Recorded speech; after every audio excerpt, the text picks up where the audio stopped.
And welcome back to a remixed version of the Beerfield Fantasy Football Podcast. Are we calling this a due diligence episode? Yeah, it is. Yeah. Well, the last two. Well, this one and the last one were due diligence. Well, last one had some value. This one's definitely due diligence. And then when we're doing UDFAs next Monday, that'll be real due diligence. UDFAs There's next. some good ones, though. There are a few good ones. There are a couple good ones. There's some interesting It'll ones. be probably a rapid fire episode so we can get to some other stuff. Yep. But welcome back to the Beerfield Fantasy Football Podcast. I am your co-host at Hot BFF, as always, joined on my right by at Nick Sparts. Nick, how you doing? I'm doing just fine. I have no idea what you're doing right now. And on my left, wearing a red Beerfield Fantasy Football T-shirt, Which you can see on YouTube. which you can see on YouTube. Which you can see on YouTube right now, as you can find out. I'm at 30BFF. On my right, we have Christopher Hopper. How you doing, Hopper? I am at Hot BFF with 2 P's. That Beerfield Fantasy Football T-shirt that he's wearing, you can DM us on Twitter and get your own for the low price of $15. Actually, I think we're raising it to 20 because That's the hats. No, hats are going to be more than that. I'm pretty sure $20. Okay. bid on it. It's eBay. Going once, going twice, And we'll have new shirts that are already finished and hats coming out soon. and sold into a beer preview. We are so happy you're joining us today. Be sure to check out Monday's episode if you didn't listen, as this is going to be a continuation as we go into part 2 of day 3 of the NFL draft. Also, be sure to check me out on the Top 2 pod from last Monday, Last Tuesday, Wednesday. Last Wednesday. I recorded it sometime last week, so be sure to go check that out as we talk about our Superflex 2QB Dynasty auction. Yes. It'll be exactly a week ago when this comes out. All right. Are you ready to get into a beer fuel? Yes, I already told you to go into a beer preview. I didn't listen. You never do. Clearly.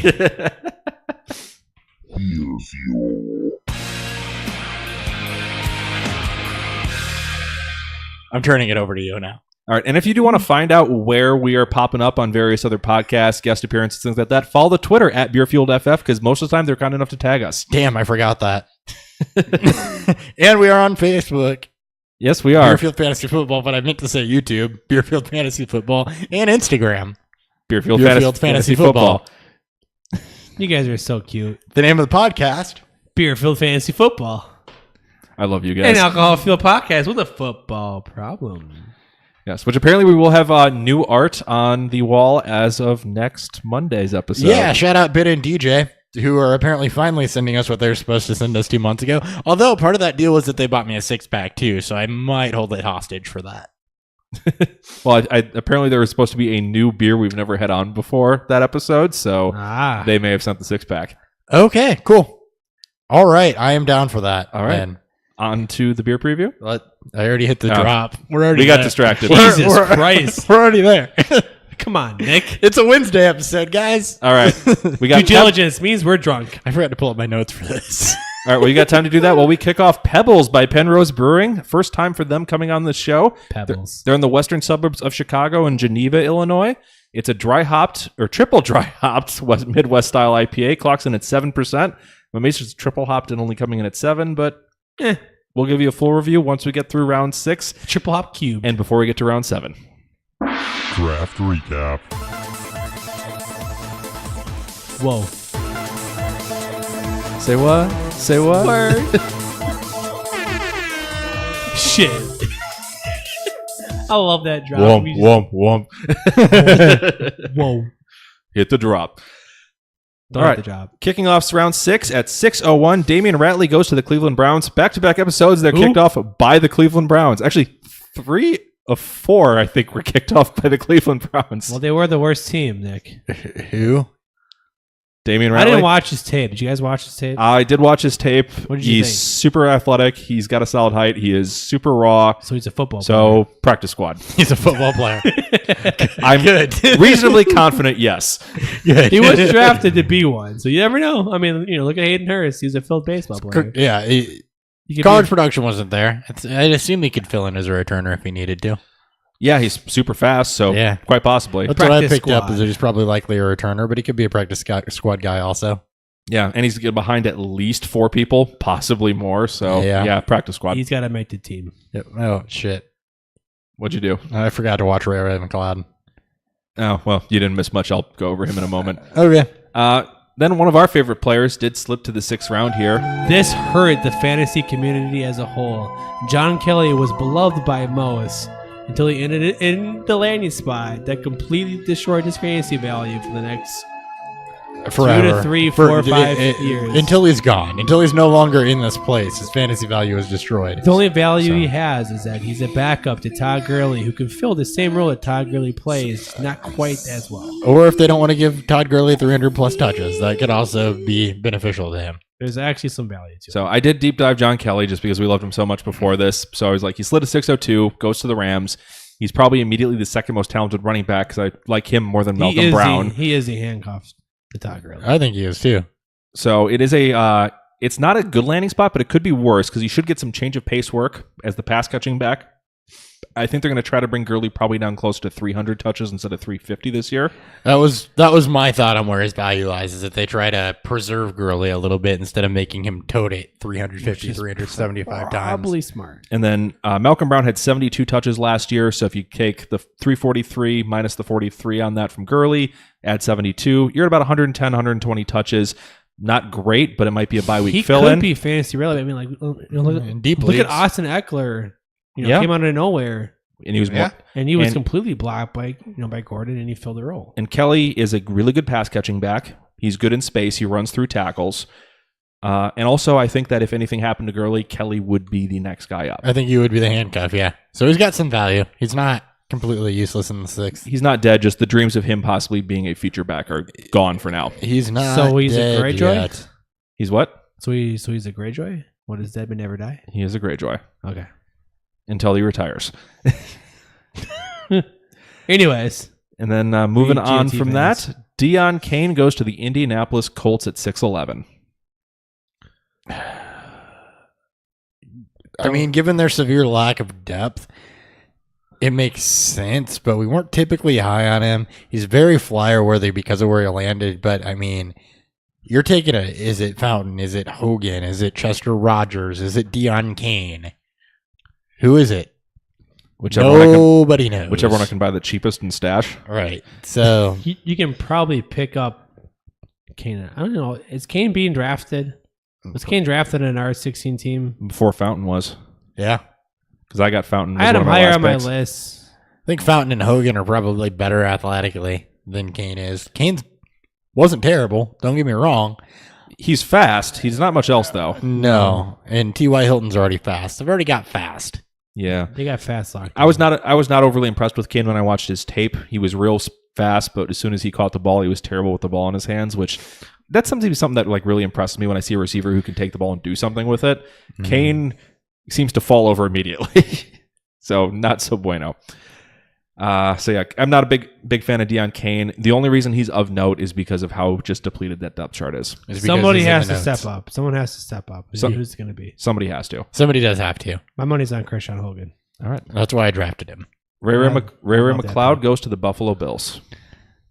Didn't have a drop in 2017. Yeah, I saw that note. I found the same note. Somehow we have the same note. I got drops. You know, you have like 6 or 7. You have all the of them. drops. I- You like layering drops on drop of drops. I do. Drops on top of drops. That like actually worked a little bit though. It wasn't terrible. It wasn't like Kyle Rudolph levels of So drops. going over Ray McLeod though. Not for Ray McLeod, Kyle Rudolph. Okay, you can go to Ray McLeod now. I'll let it happen. On to Ray McLeod. Moving on from He's primarily a punt returner. it's the Buffalo. We don't have time for one of these episodes. Yeah, we do. So, punt returning chops. He's mainly used as an offensive weapon. He had tons of carries, end arounds, short passes. He's not really a true receiver. So he's Curtis Samuel. He's Tavon Austin with less athletic juice. good. So he's not worth a fucking thing then. I didn't watch him, so I don't know. It's Buffalo and this Petrid backfield receiving core. Putrid? Putrid. You love just picking random words to say, even if it's I not like really a saying word. Petrid. It's a fun word. Fuck you. Except it's Love not you. the word. I know. I don't think it is a word. I don't know that it is either. Oh, sorry.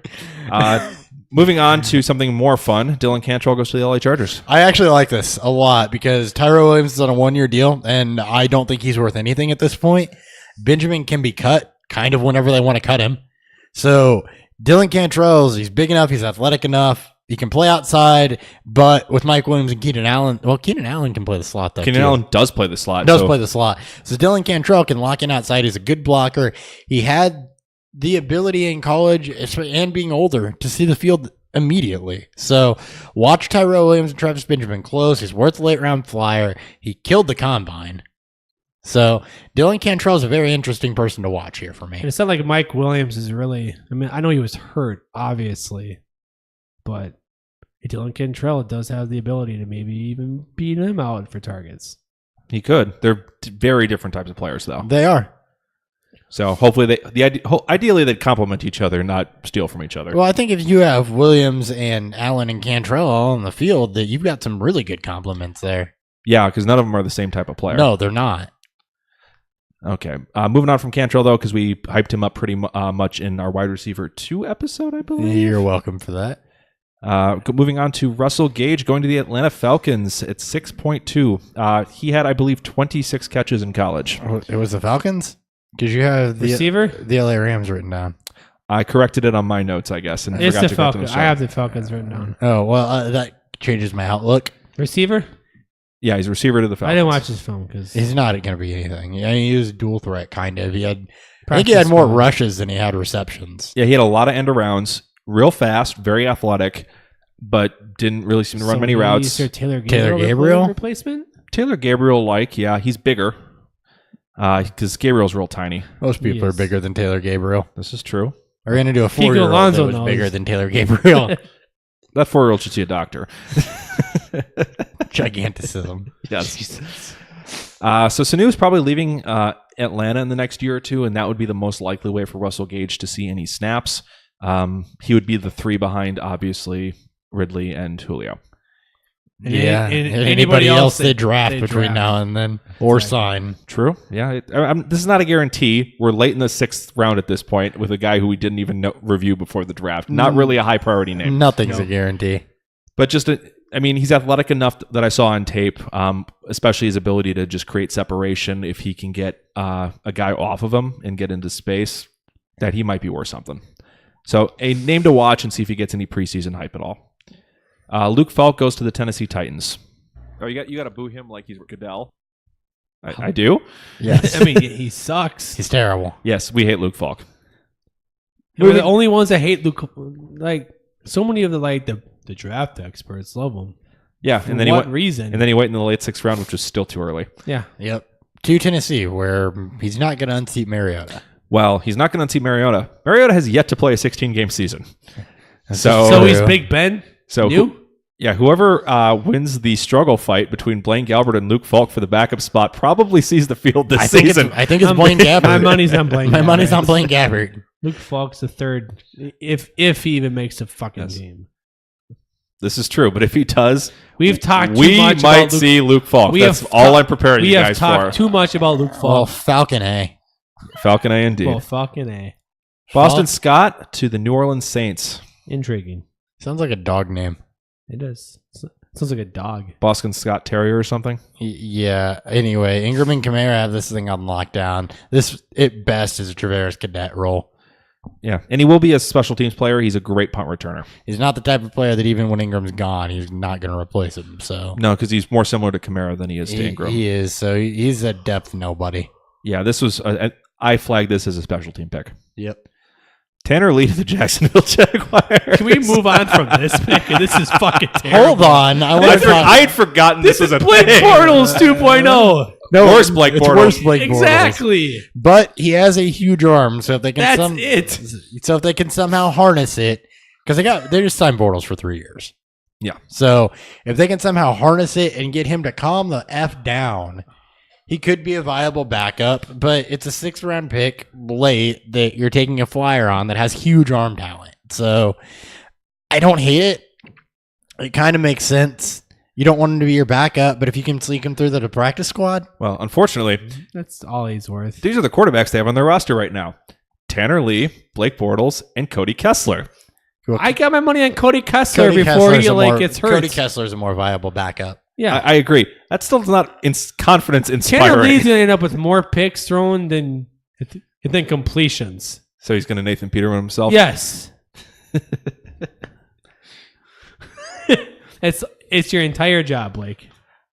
Blake Bortles, what do you think? Well, I'm going to rip some cigs and drink a Budweiser, and if Tanner Lee takes my job, then I'm going to work construction. Okay. That was a Barstool Sports interview that he did. I'm aware. But yeah, Tanner Lee, we didn't like him coming into the draft. I laughed that he just got drafted at all. But yeah, he will be fighting Cody Kessler for the backup job, and that's scary that that's a thing. Watch on YouTube to see the animations that went along with that last burst. Animations. He just created them right now. Theatrics. Is that a better word? Ventriloquism? No, my mouth was moving. Yeah. Moving on to Ecumenius St. Brown. Oh my God, he did it! Said it right. I just want to thank my mom. How long did you work on that? Every day in the mirror. He goes to the 33rd pick in the 6th round of the Green Bay Packers. Yeah, this fall was pretty unreal. He's my favorite to win the Jordy Nelson replacement stakes based on talent. Cobb's gone after this year, but I think that's more Jamon Moore's thing. Yep. So EQ, I think, is the one you want to target here. Easily. Though I've still been seeing people take him in the 2nd round, and when him taken in the 6th, I do not agree with that. No, he's a 3rd round pick. I agree. He's an early 3rd round pick. I tried to block that out from the mics. I don't think it worked. It did not work real well. Whoops. Well, it is a beer drinking show, so excuse us every once in a while. Every now we burp. We're humans. Sorry. Yes. And we will not edit it out because fuck it. We're doing it live. It's because I don't edit anymore. Nope. We just go. All right. Fuck it. Back to the Green Bay Packers receiver situation in Ecumenius St. Brown. It's good. We've talked about him a bunch. I already said Yeah. what I thought. I said that I thought Moore was the Cobb replacement and that EQ's the wide receiver I would draft here because I think he's got the inside track at Jordy. I already said that. All right. Well, the only other thing I want to add then is that with him being such a late draft pick, his leash is going to be nothing. So if he's not busting his ass, if he's fighting his coaches, he's just going to be For anyone gone. wondering why of the slide, apparently it did come out that he refused to play special teams. He told people during his interview process that he refuses to play special teams. And apparently he was arguing with like the strength and conditioning coaches, and his dad was giving people trouble, and it was just all sorts of He is a guy drama. that could be out of the league in 2 years, or he could be a staple of this Green Bay offense in 2 years. Yep. Sit down, be humble. Yeah. Yeah. Listen to Kendrick Lamar's Damn album, play Humble on repeat, and then fucking learn your plays. Mm-hmm. Which is a great Yeah, album. do what your damn coaches tell you. Once you sign your 2nd contract, then you can start thinking for yourself a little bit. Right, but you gotta play by the rules right now, buddy. Yeah, you're a 6th round pick. You have no ego left. Right. All right. 34th pick of the 6th round, Cedric Wilson to the Dallas Cowboys. He's buried, unfortunately. I actually kind of liked him as an outside, Outside play. kind of speed guy, dart throw. But Terrence Williams can be cut after this year, but they've got Noah Brown there, who I liked last year as a really raw prospect, who I haven't forgotten about. Nope. Deontay Thompson just showed up in town, who's a guy that I thought has worked okay as a speed threat. So, which is what Cedric Wilson is. And they just took Michael Gallup, who's the Duz replacement. So I guess whenever Terrence Williams is gone, I said either Williams or if they move on from Beasley, Wilson I think could play out of the slot. It's a 6'4" slot receiver. He's real thin. insane. He is Yeah. thin. He's 6'4", 190-ish, 180-ish. So moving into the slot may help get him free from jams. I mean, like, Yeah. he's a better talent. I think he has a chance to at least maybe earn a depth chart spot. You have Hearns. You have I forgot about Williams. I forgot about Hearns being Hearns, there. Yeah. Williams, Deontay Thomas, Cole Beasley, Tavon Austin, and Michael Gallup. I don't think you draft him because you can probably get him on waivers, and You don't draft him at It's a all. 2 to 3 year stash before he's worth anything. And he's got to make the team. One of these guys could be a practice squad. It's going to either be Wilson or Wilson.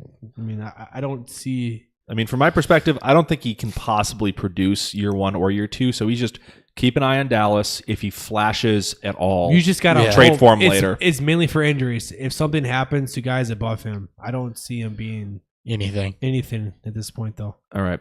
With the most obvious pick in the draft, the New England Patriots select Braxton Berrios The greatest with the 36th pick in the Has 6th there round. ever been a more Bill Belichick pick than this one? I love this pick. When I saw this pick, I'm just like, of course they fucking did. You know what? If they keep him, he fits the Amendola role. He can occasionally spell Edelman if Edelman hurts himself again.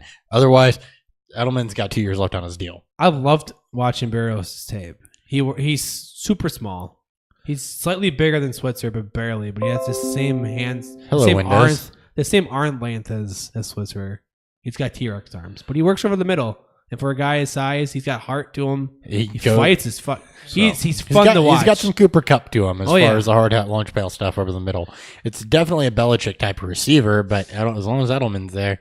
But it could be worth the dart throw for a couple of years. So he will be blocked by Edelman, as you said, and it's just a crowded depth chart in general there in New England right now. Because they added the running backs in Britt, Malcolm Butler, and Dorsett.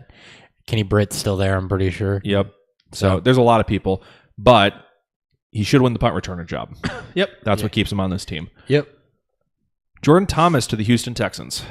He's a blocking tight end. He's probably bought it like the Dolphins. I think he was more brought in to complement Akins than he was to be a move guy. So this is a guy. This is the guy I was actually thinking of, who was the multi-position guy. He's played wide receiver, tight end, offensive line, defensive end, and basketball. Did he pitch too? I did not get confirmation. How of was that. his slap shot in hockey? It's pretty good. Right. Tennis did his. It was a How was serve his okay. He kicked Rosen's ass in tennis. Did he? Yeah. Oh, good. He did, really? I'm fucking with you. Come on, man. How am I supposed to know this? I don't follow tennis. Because you're the one who brought up tennis. What's his handicap for golf? All right. I just wanted 5. to put that he's very athletic. He's a multiple position guy. If you're playing ESPN how old fantasy is he? cricket, he's worth a take. He's 23. So he's already better than Akins. Well, nobody likes you when you're 23. This is true. But at least he's not 22. I don't know about you. But he lands on a soft depth chart. In terms of the developing into a true multifaceted tight end between him and Akins is strictly a move tight end. Whereas Thomas, if he can figure out how to run routes, how to catch, how to block properly, he's the guy who could actually develop into somebody. This is purely a developmental project tight end. There's very little tape on him. This is like the dumpster version of what the Dolphins did. Yes, you're going dumpster diving here. So even in our 16-team league, he didn't get drafted. Yeah, if you walk into a gourmet restaurant for tight ends, and tight ends are the menu, you're going to order a Mike Gesicki and a Durham Smythe. And then after the meal, you're going to have some scraps left over on your plate, and they're going to throw them out back, and then the hobo's going to come up and get them, and that's where you find Jordan Akins and Jordan Thomas. It's a long story. We got to. He likes his very convoluted analogies. No, it makes sense. I do. So the only other real note I had for him is the depth chart is real soft. It's Akins, Anderson, and Thomas, and that's it. So he'll be on the field in week 5 after 2 concussions at Akins. Yes. So he'll be your starting tight end for the Houston Texans by for week 3 5. weeks, until then Akins he'll get until Akins comes back, and then he gets a concussion. And then he won't remember that he played tight end. Then he's trying to throw pitches or whatever he's doing out there. All right, beer review. Beer review.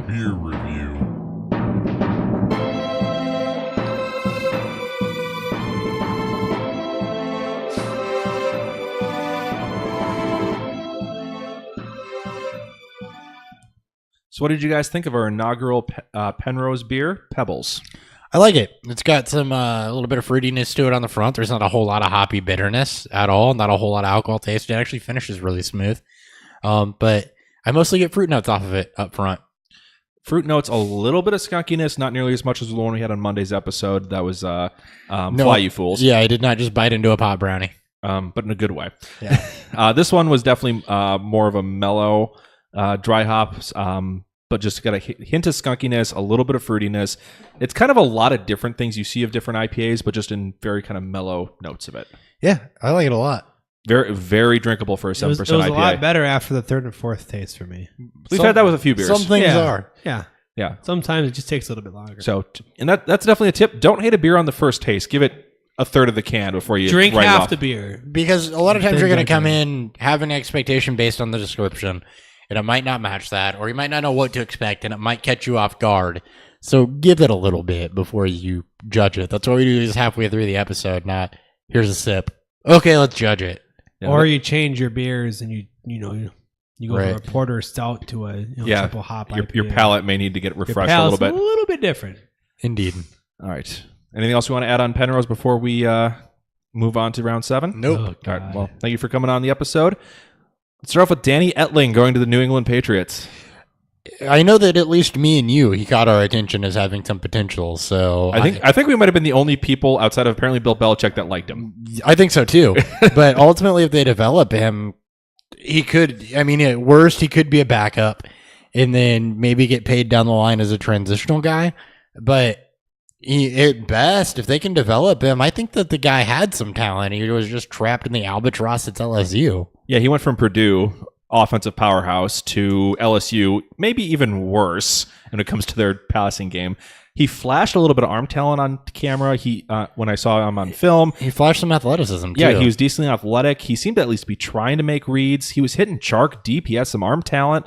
I didn't think he looked amazing in any of those facets, but he at least was good and flashed a little bit. He showed me more than like Luke Falk did. Or Logan Woodside. We'll get to him later. Oh, God. I still can't believe he got drafted. I have some good things to say about him. Yeah, but Danny Etling going here, I mean, he's behind Brady, obviously, who theoretically can't play forever. No, we're going to say that. We'll say that till he's gone. He'll try. And Brian Hoyer. And then Brian Hoyer, who we saw last year got beat out by CJ Beathard. He'll be in the practice squad. Year 1. He may beat out Hoyer. He'll be in the practice squad. Nah, Hoyer's familiar with that system and has excelled in that system. I think that he may not be practice squad. He may just stay active as a third string quarterback, and they just not dress him. And they just not dress him. They just inactivate him week to week because a lot of teams do that also. All right. Now we're going to get into the stretch where we really get a lot of who people.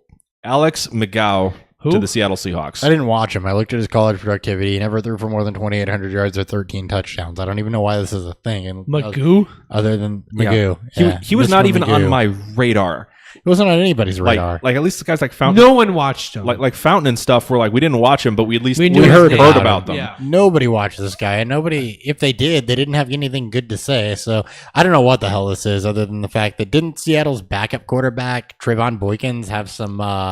Yeah, he's off the team right? after multiple legal issues. Right. So they need a backup. So they also have Austin Davis too. So they need a backup. So although Austin Davis has been around the league. Yeah. Mr. Magoo. So they drafted Magoo for his name. Yep. And yet Curtin Beckhardt couldn't get drafted. I don't get it. And neither could Shimanek. Yeah, both those just boggle my mind. Doesn't make sense. Javon Wims to the Chicago Bears. Interesting. He's a dart throw, but he could turn into a second outside receiver, especially since I don't expect Kevin White to take that role. You figure that Miller's a slot guy. Gabriel will come in when they need to field stretch, but probably similar to the role he had in Atlanta where he's not on the field all the time. But your profile is kind of close to A-Rob, but minus the skill set, but size-wise and everything. He's raw as shit. Size-wise, he's athletic. He is 2 years, I think, as receiver. Not even. He's a developmental prospect. He'll try to fight for the 4 or 5 role his rookie season. Yeah. But after a few years, once Kevin White's gone, if Taylor Gabriel leaves, he could end up as the wide receiver 3 on that team. Yep. Well, that's really the question here is who's going to have the other outside spot even this year, because you've got Taylor Gabriel, but I don't think he has it full time. I think Miller plays both. I think Miller plays both inside and out. In 2 wide receiver sets, I think Miller's out. When they're in 3, that's when I think Miller will go in, and then who's the other outside guy? It's going to be probably Gabriel and White as long as White's healthy. Yeah, depending on which, because White still has a supreme amount of talent. He just hasn't been able to stay on the field. Yeah, so he'll play 18 snaps, and then we'll be on to Wims. Yep. Right. And I think they do a lot of 2 tight ends also with Burton and... they're going to play a lot of 12 formation. With Burton and Shaheen. Or they kick Miller outside and Cohen goes in the slot. Yeah, that too. They got a lot of different things they can do with this offense. I'm so excited. And I think Nagy's a good enough offensive minded to actually do something with it. I'm stupid excited for this. All right. Continuing on the who guys, David Williams to the Denver Broncos. Who? He's a big between the tackles guy who at most is going to be depth. Yeah, he's he's got good straight line speed, but his agility was horrendous. He ran like running back? Yeah, he ran like a 7.53 cone. Yeah. What? Yeah. How the fuck did he get drafted at 7.53 cone? I don't know why. I don't know how. I don't know. Well, he ran why. like a 4.45 40. I don't care. But he's like a one cut and go guy. He has no agility. He's not a one cut. He can't even cut. He's all right. So So one quarter cut go. So he's like a semi rounding a quarter. He cuts like safety scissors. Jesus. I think Orlando Brown's straight cone was higher than this. That might be true. I don't get this pick at all. And this was at a pro day, too. That wasn't even at the fucking combine. Yes. They've got Freeman, Booker, Henderson. I don't even know that he makes the roster. Practice squad at best. Yeah, he may just be a body. I don't know. I have no idea why he was I don't know why. It's the most basic of names, the most basic of running backs. Because there were at least 4 or 5 running backs I liked that weren't drafted. Drafted, and Wadley and Rose didn't. Wadley, Rose, Nall, This is like Adams. There's so many satellite backs in this draft. Scarborough went after. I don't know what this. Williams is, actually. I have no clue who the fuck he is. So sorry, listeners out there. No, He's a big body. He's he's a big guy. he's like 5'11", 220. I watched the brief tape I could find, and it was nothing. So we got drafted before Scarborough. Yeah. Before Scarborough. Where is Scarborough on here? A He's few more picks. way down. He's below Auden Tate. He's at the end of the 7th, dude. I don't have him on my list. Oh, I don't either. You didn't put him in. I thought he was a 6th-round pick. I will research that as we're talking about the next guy then, because I apparently somehow missed him. All right, He's your guy. Marcel Aitman goes to the Oakland Raiders. I know which team picked him. I just don't know which pick it was. was Dallas He's picked him. big. He's slow. He's nothing. He's not going to be in this league. They gets brought in cut. Jordy. I thought they traded for somebody else. They traded for Ryan Switzer on day 3. Aitman gets cut. Aitman, if he makes the team, Special teams. practice squad. Or like wide receiver Yeah. 18. I mean, we weren't high on him here. He's basically just an older version of Auden Tate. He's an older version than Auden Tate. He's a less athletic version of Alan Lazard. I'm not sure how he got. Yes, I am. John Gruden. That's how he got drafted. Yep. Well, to put it as a possible upside situation here, he is a decent jump ball receiver that we saw on film. Unfortunately, that's about all he is. But Nelson and Bryant could both be gone after 2018. So 2019, he could end up in the wide receiver 2, wide receiver 3 role. Don't care. He's not going to be. I was just trying to put some sort of polish on it. Don't put polish on something. You don't need to You be can't polished. polish He's it. shit. You can't polish a turd. You can't polish shit. So All Bo right. Scarborough was pick 18. Which I was just about to get to. I already got the note. Okay. Bo Scarborough goes to the Dallas Cowboys, pick round 7, pick 18. It actually ends up being in order. So thank you for spotting it there. Nice. You are welcome.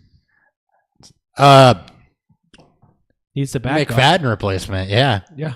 He's the backup And who Morris replacement. Yeah, Morris isn't on the roster anymore. lands in a handcuff spot who, if he flashes in preseason, just keep an eye on it because this could be a guy you're watching when he hits his second team. Like this is so I checked the Dallas backfield when I saw this pick. It's just Rod Smith. Yeah. And Rod Smith couldn't beat out Alfred Morris consistently throughout the season last year. And he's a far better. So Bo's got some upside, a lot like John Kelly does with the Rams. No, that's exactly what this Bo can is. be one of the more primary handcuffs because he is probably the true handcuff. He probably will be the true handcuff, and I think if he flashes enough that he's either trade potential, which would be good ROI if they get anything more than a 7th for him. Yeah. Mm-hmm. Or you just watch for him to land on another team at some point. Well, and I mean, a 7th round pick, that is a dirt cheap 4-year deal. Yeah. So if he ends up being the backup running back, you just got a super cheap backup for 4 years. Yep. I mean, you just hold him. I mean, like, unlike the Rams, Dallas wants to run the football. That's their entire MO. They have to because their quarterback can't fucking throw a football. So Bo could have a chance. He's not. Yes, I took a shot. He did. You take a lot of shots at Dak, more than he deserves. No, So, he deserves but a little bit more. things about Bo. It's just going to be mean when teams have to deal with Zeke, and then they're like, "Oh, Zeke's coming off the field. Now we have to deal with fucking Bo Scarborough coming at us." I mean, he had a downer year in 2017. The combine's what saved him because he wouldn't have been drafted if he had a bad. Apparently combine. not. Yeah. So, like, a good combine got him a 7th round pick. And I think honestly that if he's recovered from injury and running in Dallas, it's interesting.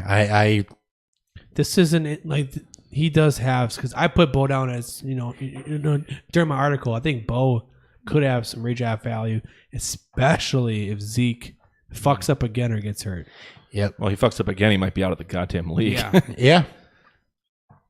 I still have no idea why he fell this far, but I mean, I like the landing spot. He's basically Zeke's handcuff. I can see why. I don't agree. Which, with it. as far as value goes, that's about as best as you can hope for in the 7th round. Yeah, if you land someone, you're like, you look like you're probably the number 1 backup running back. fantastic. Draft that in the 3rd round and stash it. You did your job. All right, Richie James to the San Francisco 49ers, 722. It's a slot wide receiver lottery. I actually didn't hate Richie James I didn't either. when I watched him. I actually kind of liked his ability as a slot receiver, his ability to run routes and his hands. But Extremely productive. a lottery, and unfortunately kind of a buried one between Dante Pettis and Trent Taylor and him. Yeah. That entire receiving core. Pettis is more talented, in my opinion, than both of them. Oh, definitely. That entire receiving core is getting pretty crowded too. Yeah. You got Godwin or not a Goodwin, And Garcon, Pettis, James, Taylor. So the one note I have about James, he was used very commonly as either a wildcat quarterback or he was used as a running back in college.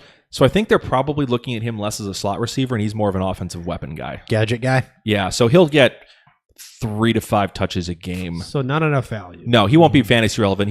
This is a pure NFL pick. Yep. I'd be amazed if he managed just to actually be fantasy Which works relevant. out way better in the NFL draft than a pure MLB pick. Yep. That is very true. Pick 731, Logan Woodside of the Cincinnati Bengals. Why? I'm so why? I think as a backup, he's fine. And I think he can hang around as a backup for a while. He was fine over the middle. It's when he starts to throw outside or downfield that he looks bad or incredibly not good. But he's a guy that's had to grind at every level, who's had to prove his worth at every level, who's had to work for scholarships, work to get better. And I think when you have that type of work ethic, that doesn't just go away. I think he keeps doing that at the NFL level. So I don't know what Cincinnati's QB depth looks like right now. I know they don't have McCarron anymore, so that backup job is pretty well open. And I think Woodside might stick, but he's never going to be more than an NFL backup. That's his upside. Yeah. That's spot on. He's nothing more than just a backup. Which, I mean, if you can stick in the league as a backup for several years as a 7th rounder, good for you. Good. All right. Well, he's currently behind Dalton, Barkley, Driscoll. They got Matt Barkley there? Yeah. I have watched Matt Barkley, and I think he can beat him out, or at least sit 3rd. Jeff Driscoll was a worse college quarterback than Logan Woodside was. I'm just saying he's coming in. He's going to be fighting for the 3rd spot probably. Probably. Yeah. So it's an uphill He'll battle make for the him. roster because I think the Bengals are roster. I don't think Jeff Driscoll makes the roster. I don't think he will either. Like, I think Woodside makes it as a their quasi 3rd. Florida fan, I've seen Driscoll play, and I'm not about that life. Okay. Fam. Yeah. 732, Ryan Izzo to the New England Patriots. Smart guy, mostly a blocker though. That's all he does is block. Yeah, that's all he does is block. So It's like watching Austin Hooper out there. it's run not like a after Gronk catch. heir apparent or anything. Not so even close. Not worth it. And it's also, they have 6 tight ends on roster, so I'm not even sure he sticks around. No, Probably not. Probably not. So he may land on another team. If he can land on a juicier depth chart, he might get a little more interesting. Like Dallas. Dallas would be a good one. A few other teams, Arizona, since they don't have a ton there. I'm not buying into this RSJ hype. RSJ though. NASCAR, bitch. Justin Jackson to the LA Chargers. This is intriguing. It is. I think he could beat Austin Eckler out for the pass catcher role, I think you can too.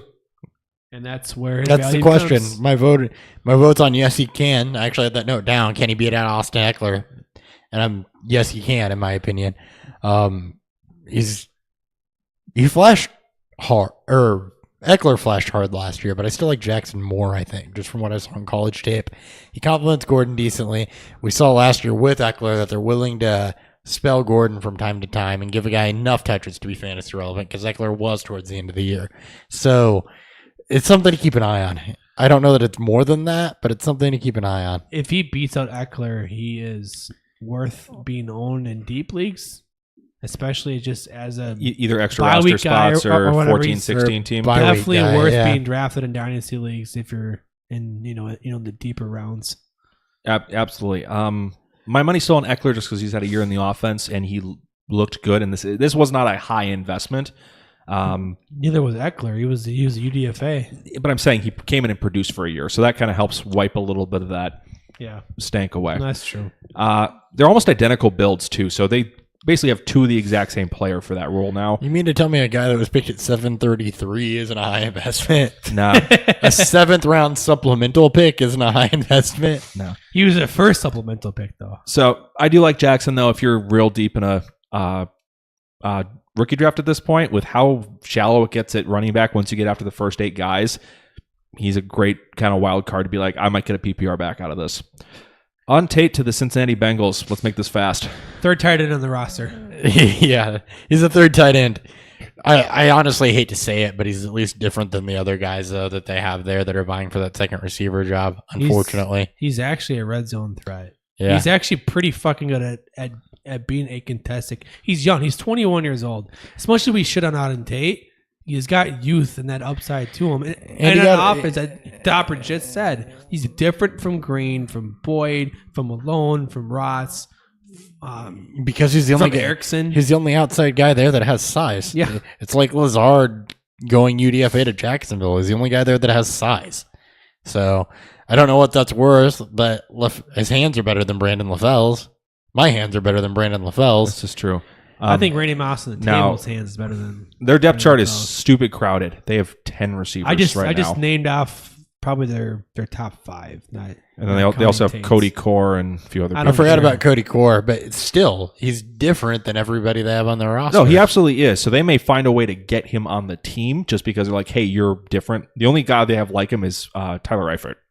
I think he actually will be the 3rd tight end, but I think it'll be where if Eifert and Croft get hurt, they'll just put Auden Tate outside. I think Tate could find himself on the field, especially in red zone situations. Yeah, we'll see. For a 7th round pick, it's hard not to make a bad pick. It's a 7th round pick. It's just a throwaway pick. Well, and he is actually young, so he's coming in at 21. It's not like yeah. Aitman, who's 24 years old already. Right. All right, 737, Austin Prohl to the Buffalo Bills. Undersized. He's Nice story. He's actually about Twitzer's size. He's fucking tiny. Yeah, he's a slot guy, if anything. He played one full college season that didn't have to do with injury. 43 receptions for 597 yards in that season, but he looked to be a pretty solid route runner with good hands and good sideline footwork. And he's in an area where there's a ton of need. Yeah, He worked well with Trubisky when he played for UNC. Yeah. His dad played in the NFL for a long time. He coached for a long time. He knows how to work in this system, and I think he could have a chance. The Buffalo Bills have fucking nothing. Zay Jones, as much as we liked him on tape last year, he had a 43% catch rate last year. He didn't do anything to secure He did anything. shit last year. Yeah, I mean, Benjamin is a walking knee injury at this point. That whole depth chart is just who knows. So if you want to take shots on where, hey, if somebody could blow up here, Bills depth chart's not a bad spot. Nobody, but Who knows? Austin Prohl could be something. One note on him: his agility scores were bananas. He ran a 6.753 count. Right. So he could end up in a punt returner role. Oh, I think he probably does. I think he probably does. But he also could be an outside slot receiver guy. Yeah. Or potential to play the slot. If Zay Jones hangs around as a second outside, which You he still can. got McLeod there, in which we talked about, but it's also I think I like Prohl more. I do like Prohl. I think, and I think McLeod's more of an offensive weapon type. yeah. Yeah. So just keep an eye on it. Don't go draft him or anything, but keep an eye on it. Yeah. Watch list him. He's a watch list. If he flashes in training camp, if there's any hype around him, if he flashes in preseason, Listen to us because we're going to be going through any hype we hear. We'll discuss it and at least kind of you won't put our know way if behind we it. know. I'm sure between all three of us, we'll try to catch every preseason game like last year. So Yep. All right. One last guy, Mr. Irrelevant himself, pitched a no-hitter in the Little League World Series. Trey Quinn to the Washington I'm Redskins. a little shocked he went this. I thought he'd be drafted higher. I think he's anything but irrelevant, though. He had 114 receptions. Massive college production, projects as a slot. Crowder's in the last year of his contract. I don't think he's irrelevant. I think he's an heir apparent. I think. I mean, he produced in an offense with our former number one receiver in this draft class. He outperformed him. Yeah. And like I've talked highly about Trey Quinn. He's a 5-star recruit coming out of high school. He went to LSU. Didn't like what his chances were there. He leaves. And I can't blame him. Year. I can't blame him at all. And he comes in and he produces. Yeah. That's Ridiculous catch rate. 114 receptions. Like 10.5-inch hands. Yeah. He will succeed. I think he succeeds. I think this is a fantastic pick by Washington. And one thing to take away from this draft is the top end people shit on this draft class for wide receivers. But here's the thing. The top end talent isn't there. It's a But middle talent. your wide receiver 3-4 talent for fantasy that's there is insane. There were guys who went undrafted who I thought were 4th or 5th round guys. Right. There wasn't a lot high end, but the depth talent is insane. There's just a lot of this similar kind of receivers, which is what kind of hurt this mech of a lot of receivers. this smaller outside receivers or slot receivers. Trey Quinn's one of my favorite slot receivers in this draft. And he landed, not even close. And he landed in a good spot. Yeah, it's one guy who plays with a quarterback that likes to throw short or throw to those. Smith isn't a guy that wants to throw receiver open. He wants to throw a receiver who's already open to begin with. Trey Quinn's a great route runner. Mm-hmm. He has to battle against Jamison Crowder. He probably won't be relevant this year unless Crowder gets hurt. But this is a guy to know beyond this season, especially if Crowder leaves. Or Doxson gets hurt. Yeah. And they have to slide Crowder outside, which has happened before. Yeah. So.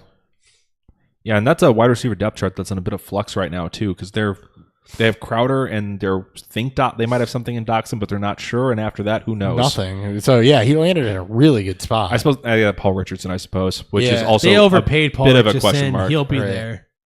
So yeah, the whole team. If you wanted to land in a spot where I don't think he does anything as a rookie, but in a year or two we might be talking about him. Yeah. Yep. All right, That's a and steal. that's all we've got for the picks. I wanted to quick go over 2 last questions for you. I'm juggling through notes in the I actual got episode. him in there. Biggest draft surprise for you guys?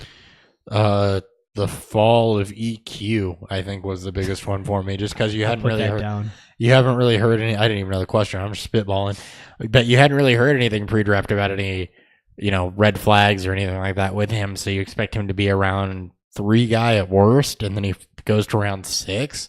Also, the non-drafts of Shimonek and Binkert And Lazard were all surprising to me. I just put down the fall of high praise rookies. Geis, massive fall. Like he was a first round talent that fell into the middle of the late second.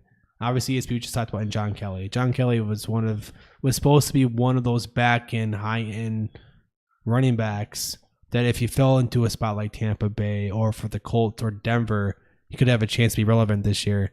But unfortunately, it falls into the Rams. And I'd say kind of the fall of the quarterbacks, too, after the first round, because we thought Rudolph might sneak into the first round. He doesn't even go till late 3rd. Then you've got... I'm not as shocked about that, but and then I I do get it. And then you only have, another couple quarterbacks going before you get to the 7th round. Yeah. So what we thought was probably might be like a 12 quarterback draft class only ended up being 11, I think. It just speaks to the depth. It just wasn't as deep as we thought it was. Yeah, and teams apparently didn't think so either. So there were some names we kind of liked who ended up going undrafted. Yep. Although at least one of them had a good landing in UDFA, and we'll get to that next week. Shimonek. So we'll get to that on Monday's episode. We're going to do UDFAs, and then we're going to try to find something fun to pair with that, so it's not just strictly a UDFA episode, because that would be hell. That's a little even Mock. too in depth for us. I'm assuming a mock. I think we might do mock or risers and fallers or something like that. I like the risers and fallers. We'll find something. Hashtag landing spot matters. Hashtag landing spot does matter. I read an article about it.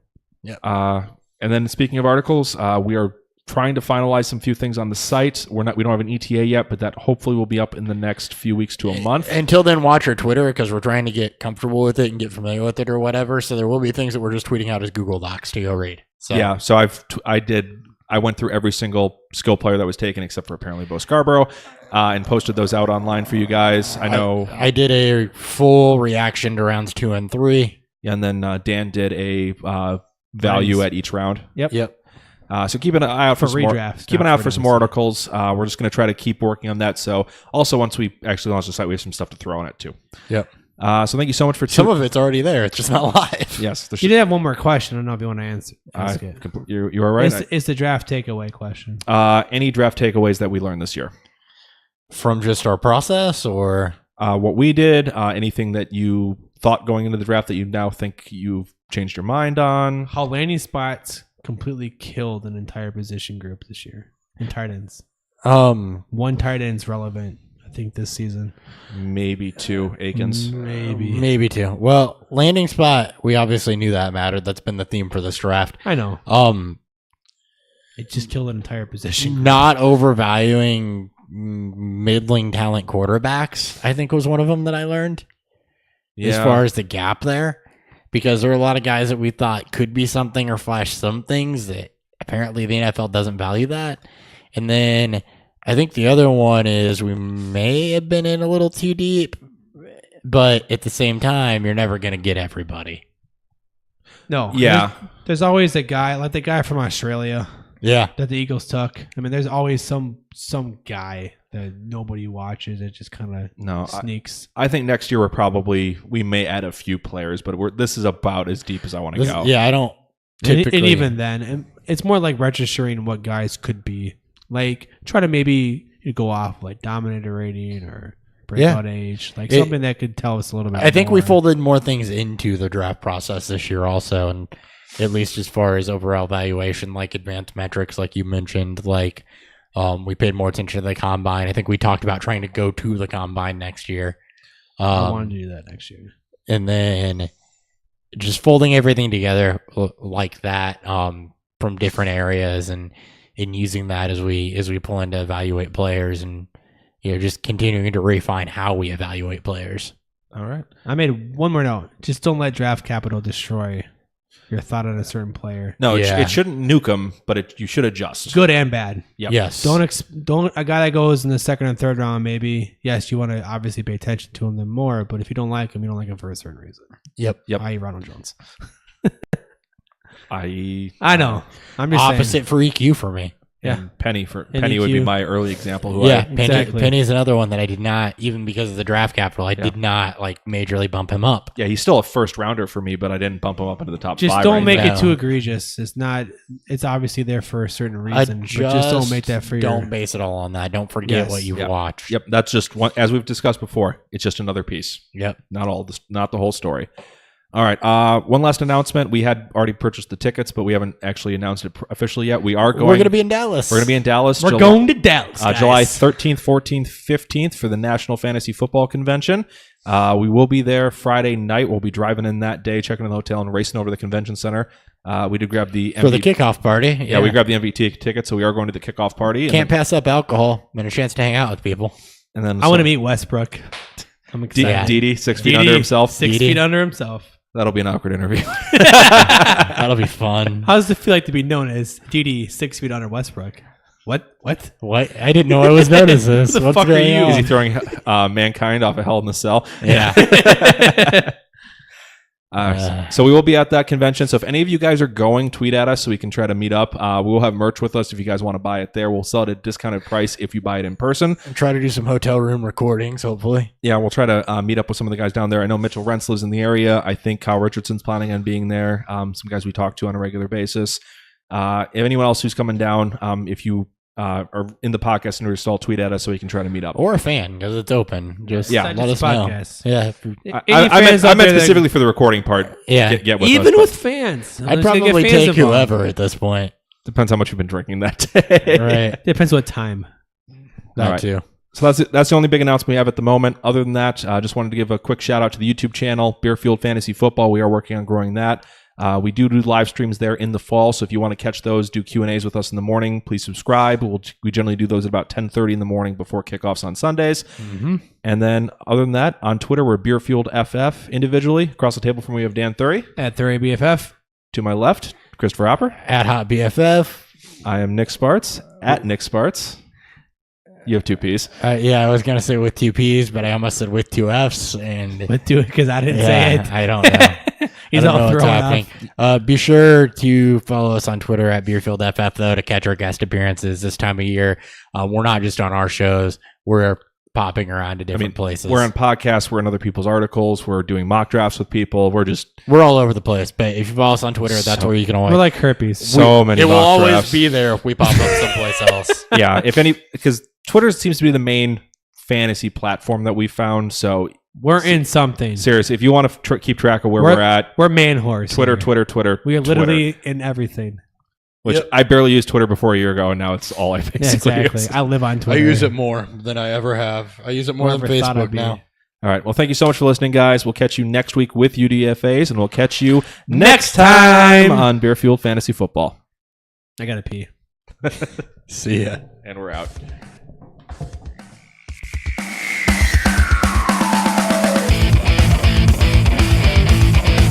I don't think it's that bad.